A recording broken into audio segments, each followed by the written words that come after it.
ሰላም እንዴት አላችሁ? ይሉ ያያ ነኝ። ዛሬ በድጋሚ ተመልሻለሁኝ። ስመለስ በአራዶች መናኸሪያ ካሳንቺስ ላይ እጅግ ዘመናዊ የሆነ አፓርትመንት G+14 አፓርትመንት ይዤላችሁ መጥቻለሁ።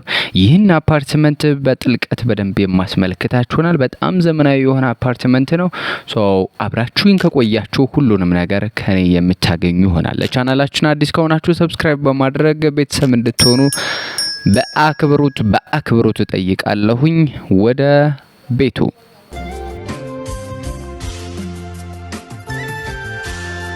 ይህ እየተመለከታችሁ የምትገኙት አዲሱን የካሳንቺስ ገጽታ ነው። እኔ እያስመለከቷችሁ የሚገኘው G+14 ህንጻ ደግሞ ያለው እይታ አካባቢ ያለው እይታ ይሄንን ይመስላል ማለት ነው። በደንብ ላይን የሚማርክ ጽዱ ነገር ነው የምትመለከቱት። ይሄ የማስመለከታችሁ G+14 ህንጻ ጆበርግ ሪል ስቴት ይባላል። ኦልሞስት በማለቅ ላይ ያለ ፈርኒሽድ የሆነ አፓርትመንት ነው። ስለዚህ ዛሬ በሙሉ ፊኒሺንግ የሚሸጥ አፓርትመንት ነው የማስመለከታችሁ። ከ10 ሚሊዮን ሙሉ ክፍያ ጀምሮ የባንክ ብድር በተወሰነ የዲያስፖራዎች የተመቻቸለት ከ30% ቅድመ ክፍያ ጀምራችሁ የምትከፍሉት ሙሉ ክፍያ ከ10 ሚሊዮን ጀምሮ ሙሉ በሙሉ ፈርኒሽድ የሆነ እጅግ ዘመናዊ የሆነ አፓርትመንት ነው የማስመለከታችሁ። አብራችሁኝ እንድትቆዩ ታዲያ የአክብሮት ግብዣዬ ነው። ቤተሰብ ያልሆናችሁ ቤተሰብ እንድትሆኑ በአክብሮት እጠይቃለሁ። ይህ የምትመለከቱት ጆበርግ ሪል ስቴት ነው። ከ1 እስከ 4 ድረስ የንግድ ተቋማት ናቸው። ከ5ኛ ጀምሮ እስከ 13ኛ ድረስ የመኖሪያ ቤቶች ናቸው። ባለ 1 ባለ 2 ባለ 3 መኝታ ናቸው።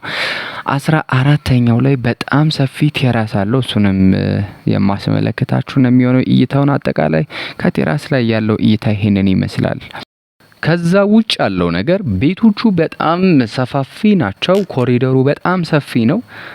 ይህንንም ማስመለከታችኋለሁ። በጣም ሰፋፊ ኮሪደር ነው ያለው። አንዱ ቤት ከአንዱ ቤት ያለው ርቀት በጣም ሰፊ ነው። ይህ የምትመለከቱት በየፍሎሩ ይህንን ያክል ስፔስ አለው ክፍተት። ከቤቶቹ በመሀል በግራና በቀኝ ያለው ክፍተት ይሄ እንደምትመለከቱት በየኮሪደሩ ይህንን የሚያክል ስፔስ ክፍተት አለው። ስለዚህ ቤቶቹ በጣም የተጨናነቁ ነገሮች አይደሉም። በጣም ሰፋፊ ናቸው። ይሄ ኮመን ሎቢ ኤሪያ ነው እንደምትመለከቱት በየፍሎሩ የምታገኙት ነው። ስለዚህ እያንዳንዱ ቤት ላይ ገብቼ ላሳያችሁ። እዚህ ጋር ስንገባ 2 መኝታ ነው። ባለ 2 መኝታ እንደምትመለከቱት ሰፊ ሳሎን ነው ያለው። ሊቪንግ እና ዳይኒንግ በደንብ ትልልቅ ሶፋዎችንም ሆነ የምግብ ጠረጴዛዎችን ማስቀመጥ የሚችል ሰፊ ሳሎን ነው ያለው። ከዛ ውጭ ወደ ኪችንም ወደ ቤድሩሞችም ገብቻ ያሳያችኋለሁ። ሁሉም ቤቶቹ እንደነገርኳችሁ መግቢያ ላይ ፈርኒሽድ ሆኖ ነው የሚሸጡት። ሙሉ በሙሉ ፈርኒሽድ ሆኖ ምን እንደሚገጠምላቸው ቀጥታ ከውሉ ላይ ላንብበላችሁ። እያንዳንዱ ቤቱን እዩት። እኔ አጠቃላይ ቤቶቹ የሚገጠሙላቸውን ነገሮች ከውሉ ላይ ቀጥታ አንብላችኋለሁ። አሉሚኒየም ፕሮፋይል እና ደብል ግሌዝድ መስኮቶች ሙሉ በሙሉ ይገጠማል። ደህንነቱ የተጠበቀ በርና መግቢያ ኢንተርኮም አገልግሎት ይኖረዋል። ከዛ ውጭ ከፈረንሳይ የመጡ ሶኬቶችና ማብሪያ ማጥፊያዎች ማለትም ሌግራንድ የሚባል ብራንድ ነው የሚገጠምላቸው። ከዛ ውጭ ለሳሎን ለኮሪደርና ለኪችን ከቻይና በመጡ ጥራቱን በጠበቀ ፖርሲሊንና ሴራሚክ በመገጠም ላይ ነው የሚገኘው። እየተገጠሙ ነው የሚገኘው። ይህ ስትመጡ የተገጠሙ ናቸው አብዛኞቹ ሴራሚክና ከታች ላይ እንደምትመለከቱት። ከዛ ውጭ ያሉትን ደግሞ ስቶር መመልከት ትችላላችሁ። ዘመናዊ መታጠቢያ ቤቶች ከአውስትራሊያ በመጡ የቧንቧ እቃዎች ቴነር በሚባል ብራንድ ነው የሚገጠሙ። እሱም በተመሳሳይ ስቶር ስትመጡ የምትመለከቱት ይሆናል። ዘመናዊ ሆኖ የተገጠመ የኪችን ካቢኔትና ቁም ሳጥን ከቻይና የመጡ የእንጨት ቁም ሳጥኖችና ኪችን ካቢኔቶች በእያንዳንዱ ቤት ላይ ይገጠማል ይላል። እሱንም በተመሳሳይ ስትመጡ ታያታላችሁ። የመኪና ማቆሚያ ዘመናዊ ቻርጀር ለእያንዳንዱ አባወራዎች ከዛ ውጭ ከአሜሪካ የመጣ ቬንቲሌሽን ሲስተም የኪችን ላይ ይገጠምላቸዋል። ከዛ ውጭ የውስጥ ግድግዳዎች ሁሉም ጀቱን ቀለም ይቀባሉ። ከዛ ውጭ እያንዳንዱ ቤቶች ውስጥም ሆነ ውጭ የ3.2 ሜትር የጣሪያ ከፍታ ይኖራቸዋል። ከዛ ውጭ ዘመናዊ የጣሪያ አሰራር እንዲሁም በውጭ በመጡ ጂፕሰም ቦርድ እና ላይት ይሰራሉ ይላል። የኤልኢዲ መብራቶችም ሌግራንድ የሚባል ሞዴል ይገጠምላቸዋል ማለት ነው። ሶ ይሄ እያንዳንዱ ቤቶቹ የሚገጠሙላቸው ናቸው። አሁን ይሄ እያስመለከትኳችሁ የሚገኘው አብዛኞቹ ባለ 2 መኝታ ናቸው። ባለ 2 መኝታ 129 ካሬ አለ፣ 135 ካሬ አለ፣ 146 ካሬ አለ።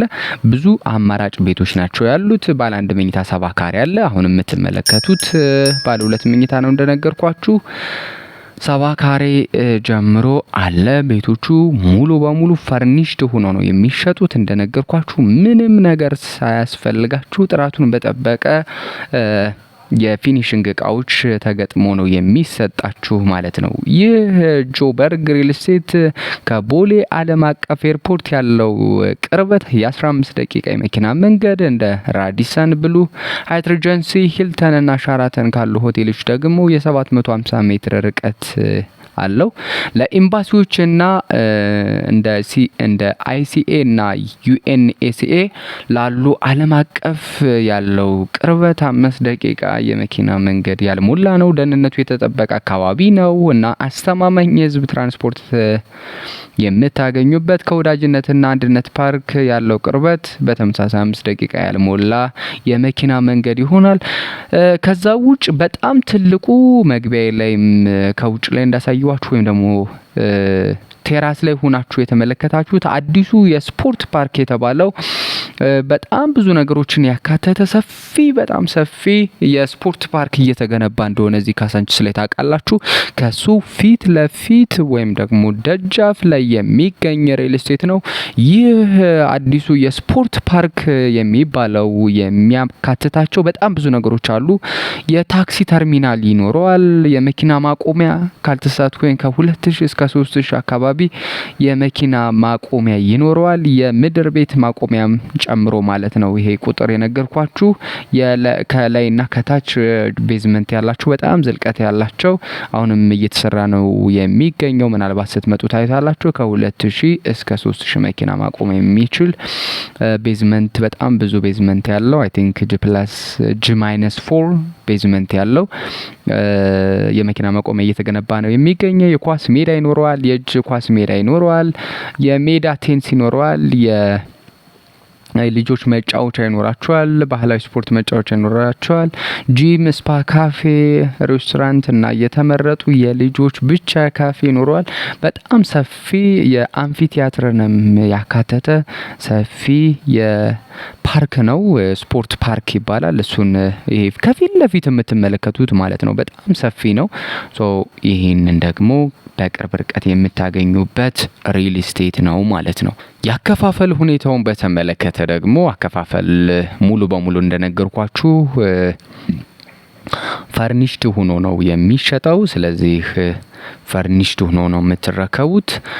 100% ተጠናቆ እቃችሁን ብቻ ይዛችሁ የምትገቡበት ሪል ስቴት ነው። በመጠናቀቅ ላይ የሚገኝ ሪል ስቴት ነው። ይሄ እይታ ከባለ 1 መኝታ ላይ ያለው እይታ ይሄንን ይመስላል። በደንብ ናቹራል ላይት የምታገኙበት ምንም ሰፋፊ ናቸው። በጣም የተጠጋጉ ቤቶች አይደሉም። ጭምቅምቅ ያሉ ቤቶች አይደሉም። በጣም ሰፋፊ ኮሪደር ሎቢ ኤሪያ ያላቸው ቤቶች ናቸው። ሪል ስቴቱ ብዙ ነገሮችን ነው የሚያካትተው። እንዳልኳችሁ መግቢያ ላይም እንደነገርኳችሁ በጣም ጥሩ ቦታ ላይ ነው የሚገኘው። ስለዚህ ይህ ሪል ስቴት ብትገዙት ብታከራዩት የሚያተርፋችሁ በደንብ ኢንቨስት ብታደርጉበት የሚከፍላችሁ ሪል ስቴት ነው የሚሆነው። 100% ለሚከፍል የተወሰነ ድርድር ይኖረዋል። ከዛ ውጭ ከ10 ሚሊዮን ጀምሮ 30% ቅድመ ክፍያ ማለትም ከ3 ሚሊዮን ጀምሮ ማለት ነው መክፈል ትችላላችሁ። ፈርኒሽድ የሆነ አፓርትመንት ነው። የሚገጠሙት እቃዎች ደግሞ ቅድም ሊስት እንዳደረኩላችሁ በጣም ጥራቱን በጠበቀ እቃዎች ናቸው የሚገነቡት። ስለዚህ ደውሉልኝ። የመግዛት ሀሳብ ፍላጎት ካላችሁ የመጠየቅ እንዲሁም ለማማከር ደውሉልኝ።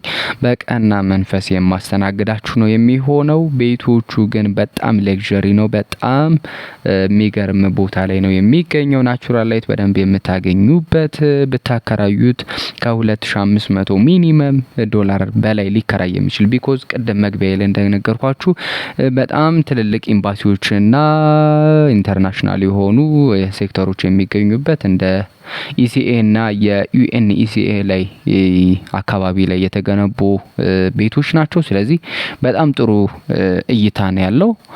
ብታከራዩትም እንደነገርኳችሁ ከ2500 ዶላር ጀምሮ ሚኒመም ይከራያል። ስለዚህ ለኢንቨስትመንትም ለመኖሪያም በጣም አማካኝ የሆነ ቦታ ነው።